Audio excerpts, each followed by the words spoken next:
Muito bem, voltamos a falar direto da página do Jornal Visão Espírita no YouTube e no Facebook para mais uma gota de Espiritismo. Hoje é Gotas do Evangelho no Lar. Seja muito bem-vindo, vamos fazer o circuito completo. Oração inicial, leitura edificante, leitura do Evangelho e fluidificação da água, a minha já está aqui. Hoje nós vamos ler o Escrínio de Luz de Emmanuel por Chico Xavier, a questão, a lição Lázaro e o Rico. E no Evangelho caiu o capítulo 24, não ponhais a candeia debaixo do alqueire, e o item que nós vamos ler é candeia sob o alqueire, porque fala Jesus por parábolas. Certo? Se você puder divulgar esse vídeo, compartilhando, curtindo, comentando, mais o YouTube, mais o Facebook recomendam para as pessoas, e esse evangelho pode chegar nas mãos de outras pessoas que também têm dificuldade para fazer o evangelho sozinho. De repente, você é sozinho aí ou sozinha na sua casa, professando a fé espírita. Às vezes a família toda mas fica difícil de fazer um comentário, de ler um pedaço em voz alta, enfim, faz com a gente, né? Vai lá, coloca o evangelho, ou coloca o vídeo, ou põe na televisão, ou põe no computador, ou mesmo no celular, aumenta o volume, todos fazemos o evangelho juntos. O importante é que Jesus seja bem-vindo à nossa casa, visite a nossa casa semanalmente, no mesmo horário, certinho, tudo direitinho, né? Isso é muito importante, porque os espíritos superiores têm o que fazer, e muito o que fazer. Então, a rotina correta, de todo dia, aquele mesmo dia da semana, sempre no mesmo horário, eles podem, então, utilizar a nossa casa como base, como embaixada da colônia espiritual a qual nós fazemos parte, e Jesus pode nos visitar naquele horário. Isso é muito bom, né? Bom, vamos lá. Primeiro, então, a nossa oração. Elevemos o nosso pensamento até Jesus, pensemos no rosto dele da maneira que nós imaginamos que ele seja, né? Senhor Jesus, querido mestre e amigo, Deus Pai Todo-Poderoso, amigos, mentores, benfeitores espirituais, nosso querido anjo da guarda ou guia espiritual, desde já muito obrigado pela presença. Gostaríamos, Senhor Jesus, de começar agradecendo nessa última semana por tudo de bom que nos aconteceu, por tudo de ruim que não nos aconteceu, e também, claro, por tudo de ruim que nos aconteceu, que seja cada vez mais de coração e menos de apenas os lábios, e que a gente entenda que na realidade isso que nós chamamos ruim é na realidade uma grande oportunidade de nós nos melhorarmos. Gostaríamos de, no quesito pedido, Senhor, pedir que o Senhor não olhe as nossas imperfeições, mas a fé que anima o nosso coração nesse exato momento, que faça vista grossa para as nossas imperfeições, levando em consideração apenas o nosso desejo de fazer o Evangelho no lar, de tê-lo como visitante, como visita em nossa casa, ter os mentores aqui em nossa casa, que esse ponto na nossa casa seja efetivamente uma embaixada da colônia espiritual que fazemos parte. Enfim, Senhor, esses são os nossos pedidos nessa forma de Evangelho no lar que nós estamos fazendo em vídeo. Sabedores da sua presença em meio a nós, pois somos mais de 2 reunidos em teu nome, com a sua autorização e permissão, damos por iniciado então o nosso Evangelho no lar. Valeu, obrigado por estar conosco. Que assim seja. Vamos lá então. Lázaro e o Rico, Escrínio de Luz de Emmanuel por Chico Xavier. Recordemos a lição de Jesus na parábola para que não lhe percamos a bênção do conteúdo. Não se ergueu Lázaro ao paraíso porque fosse pobre, nem desceu o rico aos abismos da sombra porque houvesse granjeado a fortuna entre os homens. Aqui o texto se refere àquela situação de que o Lázaro queria comer as migalhas que caíam da mesa do rico, e o rico nem isso dava para ele, enfim. Aí os dois morreram, e o rico, que estava no tormento, aspas, eterno, no chamado inferno, num grande sofrimento, pede para Jesus que ele autorize que Lázaro molhe a ponta de seu dedo na água e coloque em sua língua para aplacar um pouco a sua sede. E aí Jesus diz que haveria, na parábola, haveria um abismo intransponível entre os dois. E aí o rico fala, então pede para Lázaro ir até os meus irmãos, que estão fazendo a mesma bobagem que eu fiz, e aí que ele apareça, né? Um morto aparecendo, vai ficar mais fácil dos meus irmãos acreditarem. E Jesus fala, não, isso não vai ser possível no momento e nem necessário, porque tem os profetas, tem as escrituras, tem tudo lá na mão deles para eles poderem usar, e eles vão usar, vão enxergar apenas aquilo que eles quiserem ver. Não adianta vir do túmulo, que não vai mudar absolutamente nada no coração daqueles que não estão preparados ainda. Como de fato realmente não adianta. Hoje você pode fazer uma reunião como fazia Ana Prado em Belém do Pará, fazer uma sessão de efeitos físicos e se materializar aqui a mãe de alguém que já desencarnou, ou filho ou filha de alguém que já desencarnou.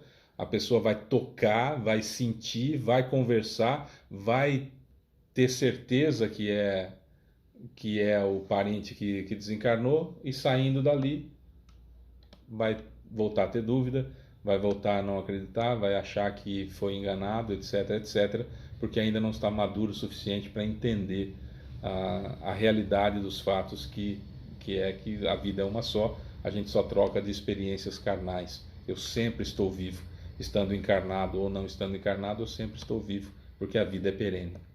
Então, essa é a lição do Lázaro e o rico. E aqui vem a explicação. Recordemos a lição de Jesus na parábola, para que não lhe percamos a bênção do conteúdo. Esse lhe é com L maiúsculo, que está se referindo a Jesus. Não se ergueu Lázaro ao paraíso porque fosse pobre. Não é porque ele era pobre, por isso que ele foi para o céu. Nem desceu o rico aos abismos da sombra porque houvesse granjeado a fortuna entre os homens. Ele não foi para o inferno porque era rico. O primeiro, Lázaro, elevou-se à glória de Abraão pela humildade com que se portou na prova recebida, na resignação, não se revoltar contra Deus e lutar com todas as forças para sair da situação que se encontra. Arrojou-se o rico ao seio atormentado das trevas pela displicência com que usufrui a posição e o dinheiro que o mundo lhe oferecia. Perdulário, egoístico, orgulhoso, vaidoso, presunçoso. Esse é o grande problema. Então não é a fortuna ou a falta dela, o dinheiro ou a falta dele, que determina a posição melhor ou pior quando saímos dessa experiência corporal. O que determina o meu estado melhor ou pior após a experiência corporal, assim que meu corpo morre, é a bagagem que eu levo do bem que eu fiz e do mal que eu combati. Não que eu deixei de fazer, que eu combati. Em mim, principalmente. E a quantidade de pessoas que eu fiz feliz. Ah, eu tenho dinheiro, então eu estou condenado ao fogo do inferno, então eu vou me esbaldar, vou fazer o que tiver que fazer, porque afinal de contas eu vou para o inferno mesmo. Não, a ideia da riqueza dificultar muito a entrada no reino dos céus, como Jesus dizia, é mais fácil passar o camelo pelo buraco da agulha do que o rico entrar no céu, é porque nós damos a nós uma importância muito maior do que ao outro, imaginando que Deus nos deu o privilégio por algum motivo, que aquilo é uma bênção de Deus que o outro não tem por algum motivo, que não é responsabilidade sua. Quantos nós vamos encontrar bens de vida, vamos falar assim, que são bens de vida, que têm dinheiro, que são da alta sociedade, que arrojam uma ideia extraordinária de que são trabalhadores e que conquistaram tudo por trabalho, e que quem não tem dinheiro, quem passa dificuldade, é vagabundo. Isso é uma coisa absolutamente comum da gente encontrar na sociedade. As pessoas acharem que estão naquela situação por méritos próprios unicamente, fruto do seu próprio trabalho, e que os outros não têm porque são vagabundos. E tem toda uma situação totalmente complexa de planejamento encarnatório que depende de um monte de situações. Não é? Chico Xavier poderia ter ficado milionário com tanto de livro que ele escreveu e nunca pegou um centavo dos inúmeros presentes que ele ganhava. Ele sempre passava para as outras pessoas, e isso sempre ajudou os outros que precisavam, porque ele sabia que não precisava daquilo. Não era uma ideia de eu vou manter-me na pobreza porque assim eu vou para o céu como Lázaro. Não, o que eu preciso? Eu preciso trabalhar, eu preciso fazer o bem para o próximo. Se eu consigo fazer ganhando isso que me dão, ótimo, eu já faço. Eu não preciso do dinheiro dos livros, vamos jogar para a divulgação da doutrina espírita, vamos jogar para fazer o auxílio. O Divaldo Pereira Franco pega o dinheiro da venda dos livros e de tudo que a Mansão do Caminho produz para manter a Mansão do Caminho funcionando, com 5 mil pessoas atendidas por mês. Ou é por dia? Por dia, né? 5 mil pessoas atendidas por dia. 3.500 refeições servidas por dia. Então, precisa de dinheiro para isso e as obras vão fazendo com que isso aconteça, não é? Para manter sempre fazendo bem. Ele tem o quartinho dele lá, tá, que é o que ele precisa. Já tem essa concepção.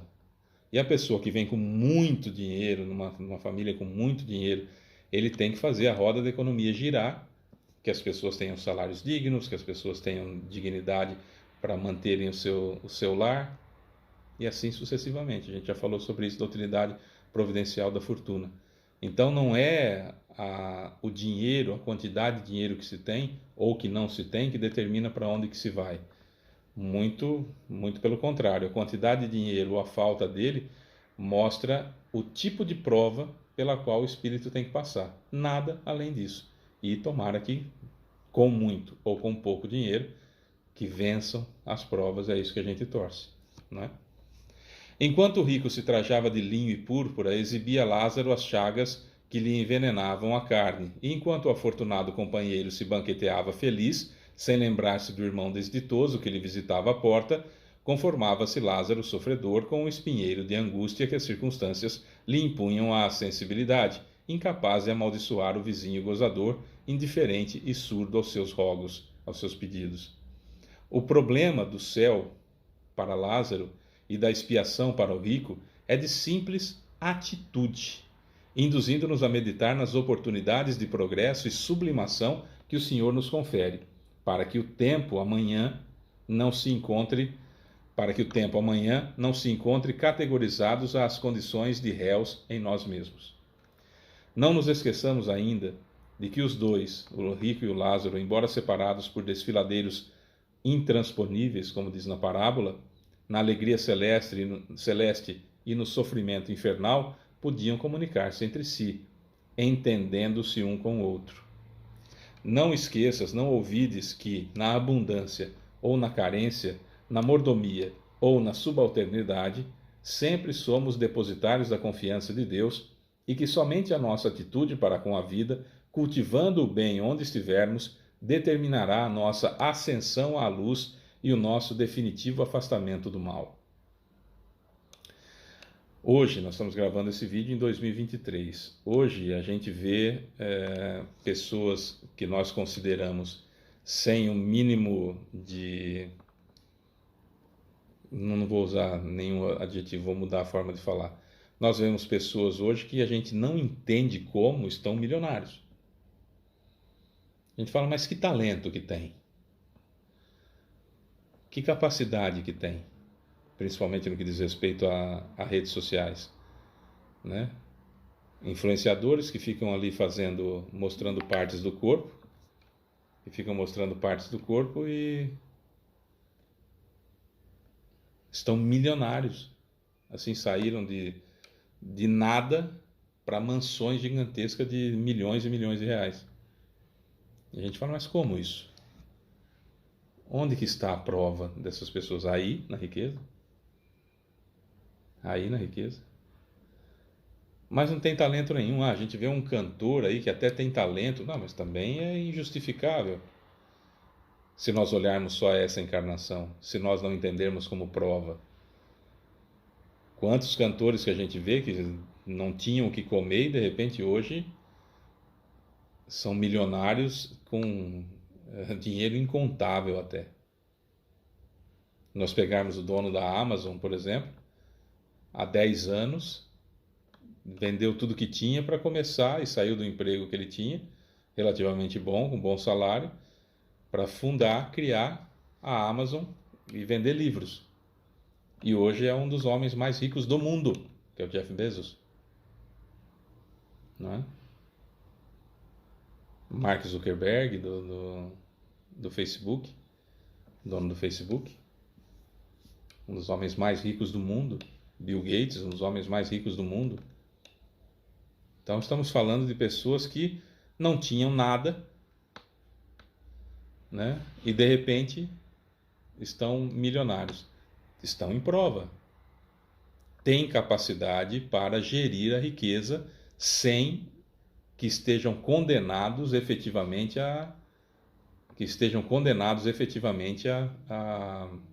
ao inferno, se existisse. Porque não é a quantidade de dinheiro ou a falta de dinheiro que determina se vai-se para o céu ou se vai para o inferno, se teremos uma boa recepção no plano espiritual ou uma recepção ruim no plano espiritual. Depende daquilo que fazemos com os nossos talentos, com as nossas habilidades, né? Nós vamos encontrar na história do Brasil, por exemplo, desbravadores que cometeram grandes assassinatos, que dizimaram tribos, que dizimaram famílias inteiras, acabaram com a paz dos escravizados, destruíram vidas dos índios, enfim, e foram criando aquilo que hoje é o Brasil, desbravando as matas e criando cidades e criando situações prósperas para aqueles que podiam viver no local, que foram recebidos no plano espiritual pelo próprio Ismael, que é o responsável pelo Brasil, que foi dada essa responsabilidade para ele pelo próprio Jesus. E o Ismael, conversando com esse espírito extremamente acabrunhado pelo mal que fez, falou: olha, calma, 2 listas, no meu modo de falar, né? 2 listas. Aqui, os crimes que você cometeu. Aí você vai reparar. Aqui, todo o bem e toda a gratidão que tem de milhares e milhares e milhares de pessoas. Então você tem aqui centenas, milhares de vidas que você tirou, e aqui você tem centenas de milhares de vidas que você fez o bem. Isso aqui você tem a gratidão, isso aqui está ótimo, está extraordinário, fez muito bem o seu trabalho. Isso aqui agora vamos reparar, pedir a Jesus para parcelar essa dívida aos pouquinhos para a gente poder pagar, para você poder pagar. Não se desespere. É esse o ponto, não se desespere. Não se desespere. Olha aqui o Píndaro.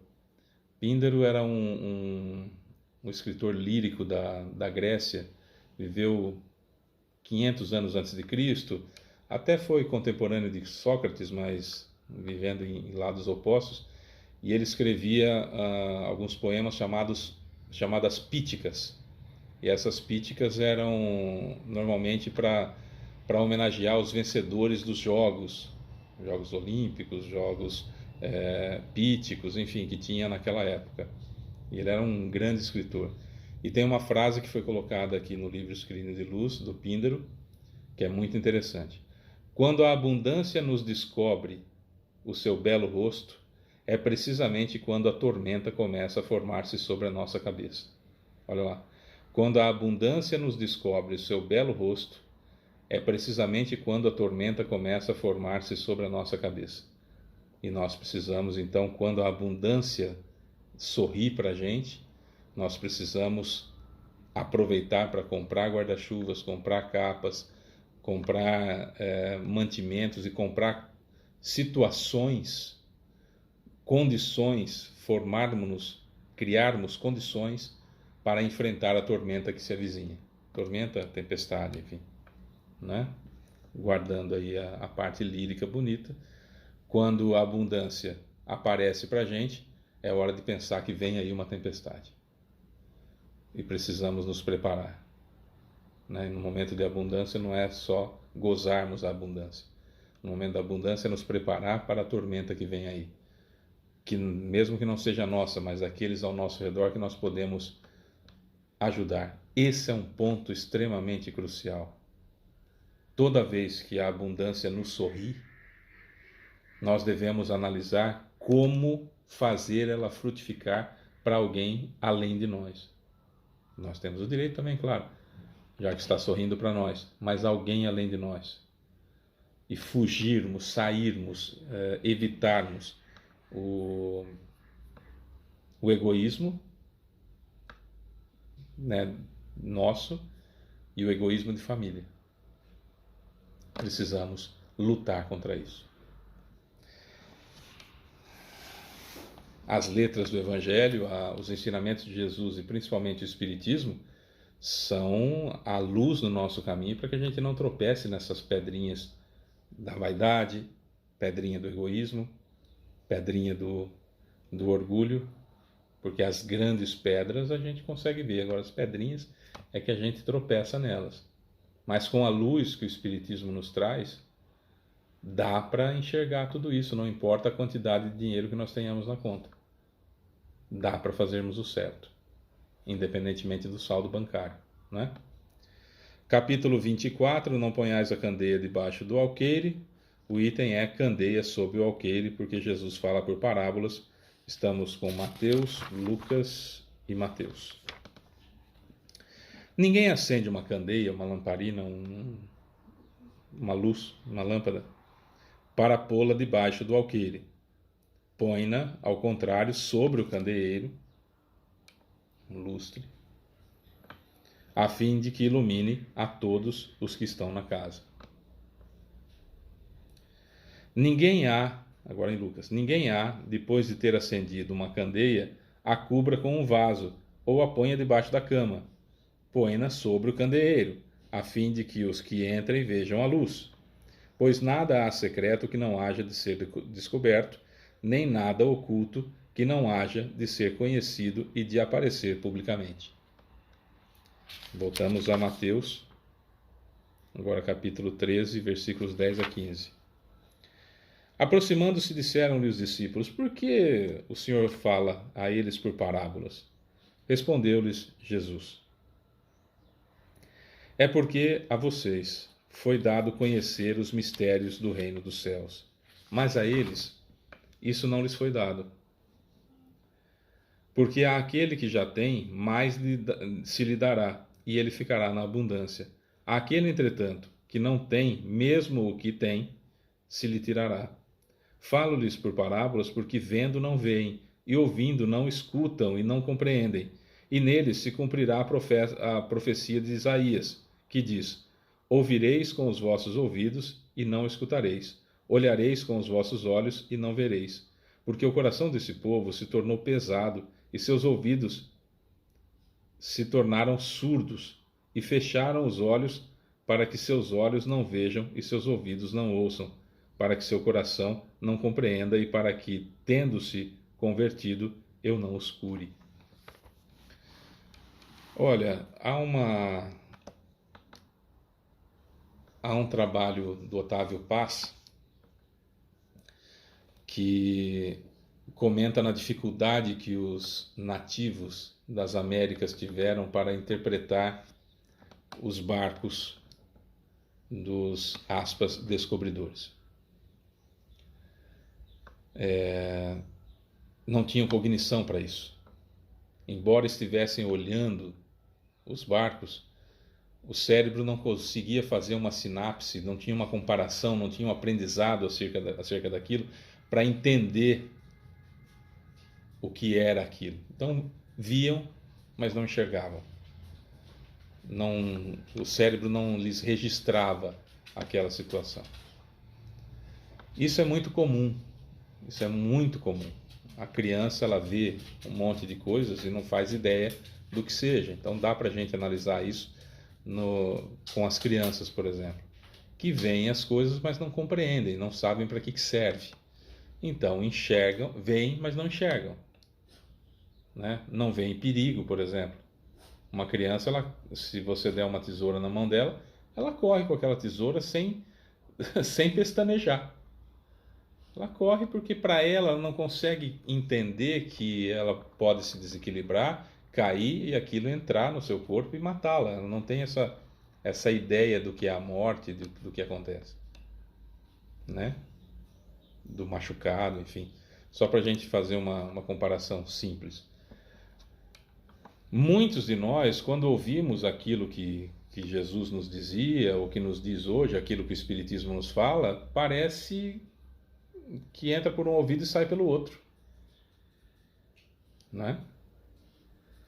Que a gente não consegue captar ao fundo aquilo que quer dizer, aquilo que os Espíritos queriam dizer, aquilo que Kardec queria dizer, aquilo que o próprio Jesus quis dizer. Para muitos de nós é muito difícil.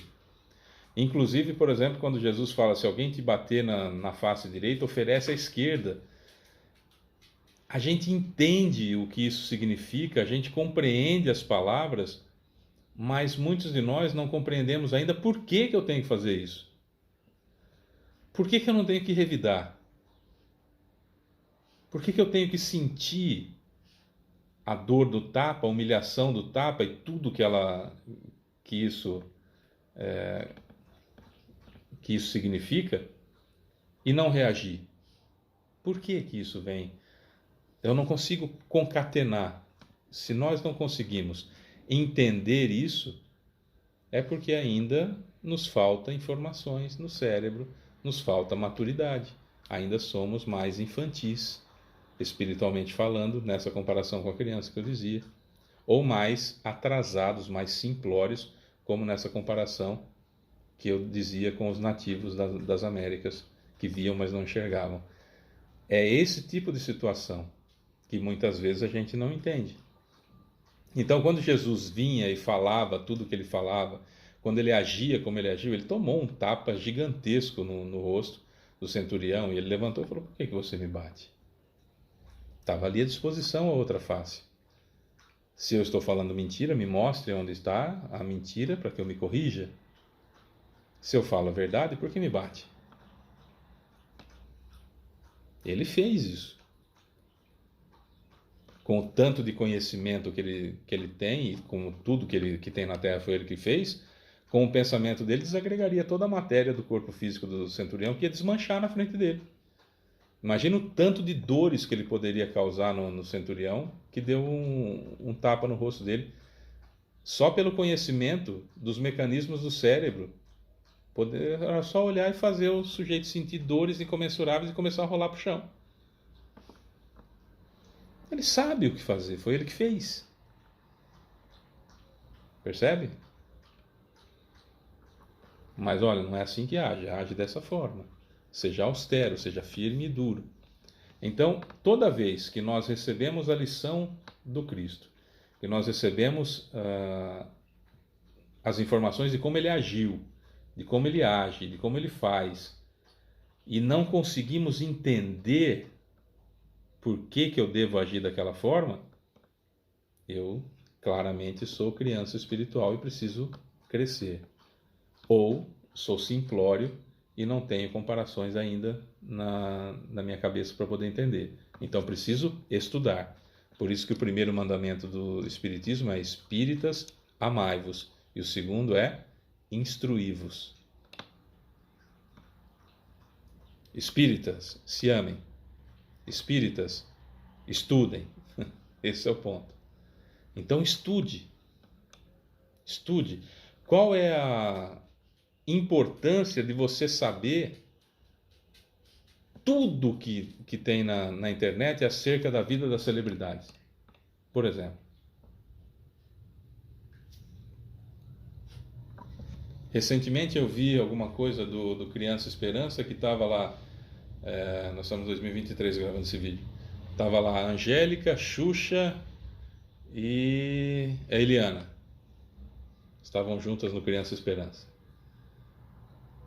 E o que aconteceu? Eu nem assisti o Criança Esperança, mas eu via tudo isso que acontecia, a internet empolvorosa, as redes sociais comentando isso, que as três estavam juntas, e aí eu ia vendo assim os posts, né, que mostravam a foto das três juntas, e 5.000 comentários, 6.000 comentários, e as pessoas, não, porque elas são amigas na vida real, porque sempre foram amigas, a outra, porque não sei quem tentou fazer com que elas fossem inimigas, nossa, aquela pessoa tentou fazer como inimiga, então... Eu estava estudando, né, essa situação, fazendo as minhas anotações para os estudos que nós fazemos, as palestras que nós fazemos. O tempo que se gasta sabendo tudo isso, buscando essas informações, com o mesmo celular, no mesmo aparelho, no mesmo local onde se buscou essa fonte de informações, poderia-se buscar outras e outras e outras tantas fontes de informações que agregasse alguma coisa à minha evolução, para que eu tivesse condições de entender a importância de perdoar, a importância de amar, a importância de fazer a caridade. Jesus deixou o mandamento, o primeiro mandamento: amai a Deus de toda a tua alma, de todo o teu espírito, de toda a tua alma, de todo o teu coração. E o segundo mandamento é semelhante a esse: amarás o teu próximo como a ti mesmo. Então o amor é a base de tudo. E Jesus é o cara que mostrou, é assim, ele é o guia e modelo da humanidade, ele vai nos guiar até Deus e é o modelo que eu devo seguir. Se eu faço diferente de Jesus, ou eu sou melhor que ele ou eu estou errado. Não importa a época da humanidade. Não importa a época da humanidade. Jesus é o guia e modelo da humanidade. Então tá lá. Se eu faço igual a Jesus, beleza. Se eu faço diferente dele, só tem duas alternativas. Ou eu sou melhor que ele ou eu estou errado.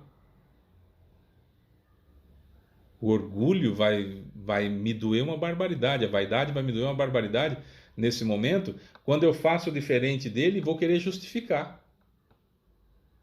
Qualquer justificativa que eu dê é o meu orgulho falando, é a minha vaidade falando. Eu tenho que trabalhar isso, porque não muda, os tempos vão passando, não muda. O que ele fez é como eu devo agir, é a moral do Cristo, que o Evangelho nos traz, que é o que nós estamos estudando, etc, etc. Agora, aqueles que ainda não têm condição de enxergar, só estão vendo, não têm condições de compreender, só estão ouvindo, não é? Essas pessoas podem não ter espaço na Terra quando ela se transformar. Ela já está passando de provas e expiações para regeneração. Precisamos amar, então vamos aos pouquinhos. A caridade é o amor em ação, a gente sabe disso. Então vamos pegar as 3 frases que nós estamos trabalhando há um certo tempo já, e é importantíssimo nós mantermos. Então vamos lá. A cortesia é o primeiro passo da caridade. Então obrigarmos-nos a ser corteses até que seja natural. A gentileza é o primeiro passo do amor.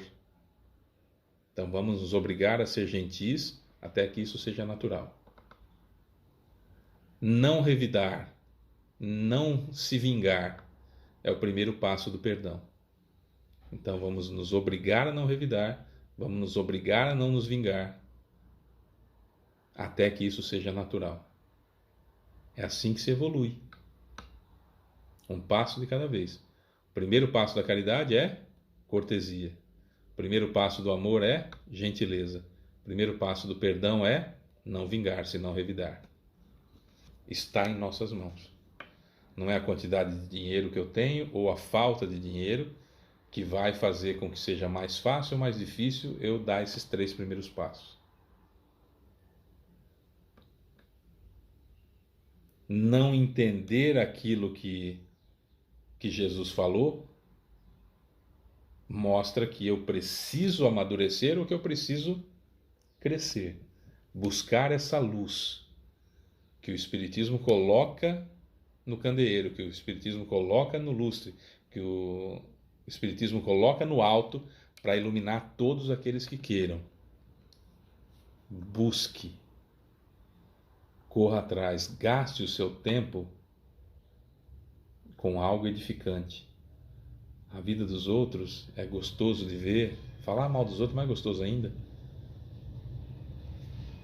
Mas para nós espíritas, acho que já deu, né? Já fizemos o suficiente, acho que já está bom de fazer isso. Vamos procurar outros prazeres, né? Como nos instruir suficientemente para que Jesus possa falar conosco não mais por parábolas e que nos sintamos cada vez mais ricos de fato e não de moedas, ricos de luz, ricos de Jesus em nós, É isso. Vamos fluidificar a nossa água, instrumentos que somos, né? Vamos fazer a oração final e pedir a Jesus que nos utilize como instrumentos para fluidificar a água. A energia vai entrar pelo chakra coronário, vai passar pelo meu corpo e sair pelas minhas mãos. Precisa esticar a mão? Não. Podia ser do perispírito direto para a água? Sim. Por que estica a mão então, Fábio? Porque se é mais fácil para mim ter um ponto de, né, de fixação do pensamento para ficar mais fácil o negócio acontecer, faça, até que não seja mais necessário. Né? É isso.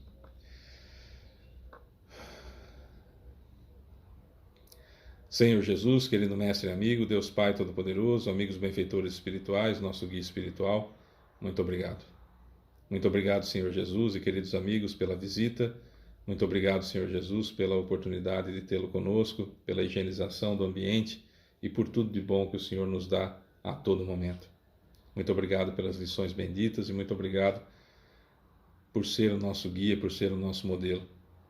E já vamos caindo para a parte dos pedidos.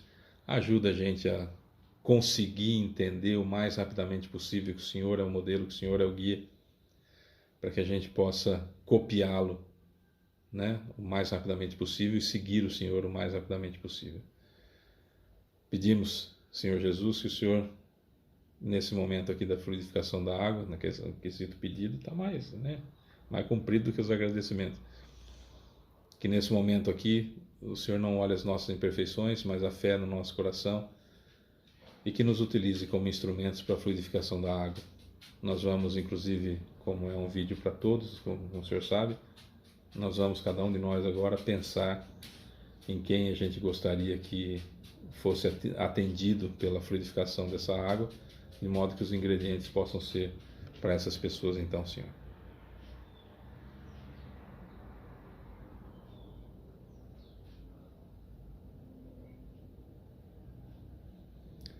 É isso. Muito obrigado, mestre. Já agradecemos porque sabemos da sua misericórdia. Aliás, estamos apostando nesse acréscimo de misericórdia para que isso aconteça e desejar muito obrigado. Não só ao Senhor, mas aos benfeitores, ao nosso guia espiritual, notadamente o meu, que eu chamo de seu Otávio. Muito obrigado. Assim sendo, então, Senhor Jesus, com a sua permissão e autorização, encerramos o nosso Evangelho no Lar, com o coração cheio de alegria pela visita do Senhor. Um beijo. Que assim seja. É isso, meus amores. Até a próxima semana, se Deus quiser. Tchau.